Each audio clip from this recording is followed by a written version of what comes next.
Magandang araw at magandang buhay, lalo na sa ating mga minamahal na mga senior citizens na pensyonado sa SSS. Sa araw po na ito ay atin pong pag-uusapan ang mangyayari pong mga bagay sa April 30, 2026. May mga bagay po na dapat nating alamin at dapat nyo po itong gawin nang sa gayon po ay mapatuloy po ang inyo pong kinukuhang pensyon galing po sa SSS. At yan ang ating pag-uusapan.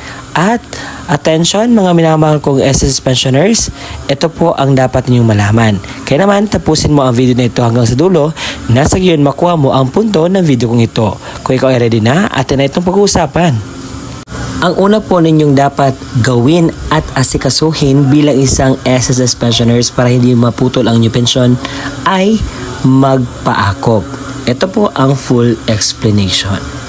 Bakit kailangan magpaakop ang mga SSS senior citizens na pensioner? Alamin ang buong detalye. Ang ibig sabihin ng AKOP is Annual Confirmation of Pensioners Program. Ito ay layunin mapag-report ang mga pensioner ng SSS on a yearly basis para ma-ensure ang patuloy na pagtanggap ng pensyon, subject to their continuing eligibility and the said benefit in accordance po yan sa Republic Act number 3129 or the Social Security Act of 2018. Ang information na ito ay galing pa rin sa www.sss.gov.ph at ito ay legit. Ngayon, ang tanong, sino-sino nga ba ang dapat magpaakop sa SSS? Yun po mga 8 years old and above residing in the Philippines starting noong March 2024. And those residing abroad, yung may total disability pensioners, death or survivor pensioners, dependent children and guardian po na mga qualified na mga pensioners para dito. Kapag hindi kayo nakapag-akop, ang mangyayari po dyan is mapuputol po yung tinatanggap nyo na pensyon sa SSS. So ang gagawin nyo, mag-comply kayo pero hindi agad-agad makuha ninyo ang inyong pensyon. Mag-antay pa kayo ng 60 days, 30 to 60 days para matanggap ulit. Ang pangalawa ay ang pension crediting schedule sa batch 1 para po ito sa May 2026. Alamin natin kung ito ba ay kuha ng advance or nasa tamang araw lamang po ito makukuha. Atin pong bigyang pansin ang bagay na ito. Sa circular number 2020-024. Ito po ay para sa ating mga retirement, partial disability, total disability, and death or survivor pensioners. Ito po ay revised schedule sa inyo pong monthly pension kung kailan po mag-credit sa inyo pong mga ATM. So, may tinatawag po tayong date of contingency kung saan dito po malaman natin kung anong batch po tayo, first batch ba or second batch. Kung ang date of contingency mo ay belong sa first to 15th day of the month, so makukuha nyo po ang inyo pong pensyon sa unang araw ng buwan. Take note of that. Kapag ang date of contingency mo naman ay nasa 16 to last day of the month, so ang inyo pong pensyon ay makuha sa ikalabing-anim ng buwan or 16th day of the month. Pero, meron nakalagay na take note sa ibaba. If the credit date falls on a Saturday, Sunday, or holiday, the pension shall be credited on the last working day before the Saturday, Sunday, or holiday. So, ito po, pinapahiwatig na kapag ang pension date or example, ang pension date natin is 1 at saka 16, kung yan po ay napunta sa holiday, Sunday or Saturday, hindi po yan siya makikredit. Kung hindi, ma-advance po yan na maihulog sa inyo pong mga ATM cards. Ito po ang kalendaryo ng Mayo 2026. Alam naman natin na ang May 1 ay isa pong Labor Day o holiday. Sa araw po na ito ay hindi po makikredit ang inyong pong pensyon. So ngayon po ay balikan natin ang kalendaryo ng April. Ang last working days ng April is April 30. So, kaya naman, expect po sa mga batch 1 na ma-advance po ang inyo pong pensyon na maibigay. Kung meron namang delay, ano po yan sa mga May 2, ganyan po. Kasi may mga banks po na medyo delay po mag-credit ng pensyon. Pero the original is April 30. Alam ko marami ang magtatanong nito kaya sasagutin ko na lang in advance. Kung may pension increase ba? To be honest po, wala pong increase na matatanggap. Sa March, walang second tranche 1K pension increase po, walang 3,000 pension increase, walang 12,000 pension increase. Ano ba yung mga haka-haka or narinig nyo sa ibang vlogger? Wala po yung katotohanan. May dapat bang gawin ang mga pensioners sa SSS?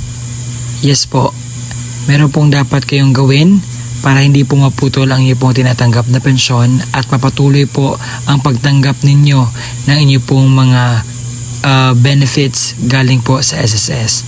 Sa araw po na ito, i-explain ko sa inyo ng klaro na sa gayon po hindi na po kayo magtanong-tanong, hindi na po kayo malilito kung ano man yung mga dapat ninyong pagtunang pansin. Let me explain something. Ang ACOP or the Annual Confirmation of Pensioners Program. So ano ba itong ACOP?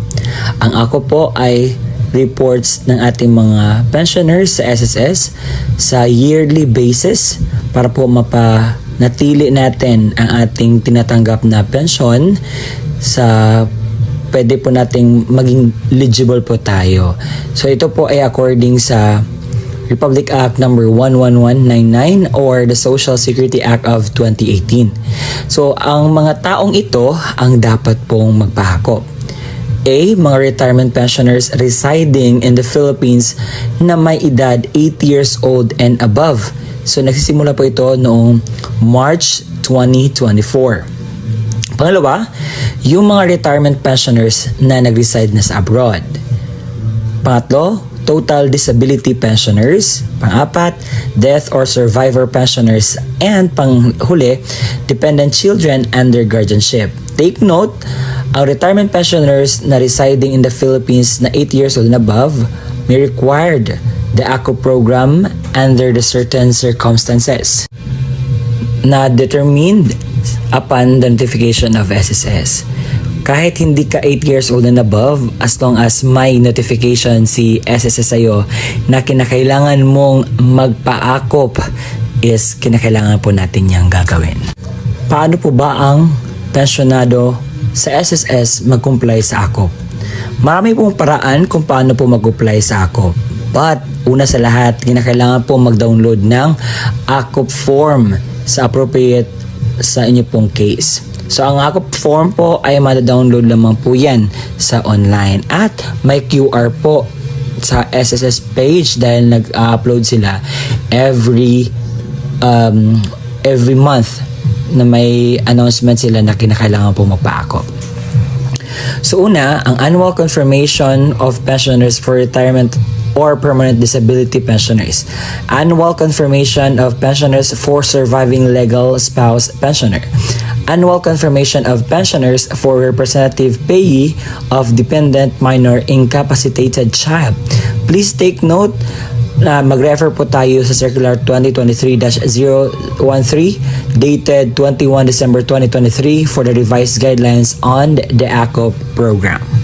So ang tanong, ano po ba ang mangyayari kung hindi nyo ito nagawa?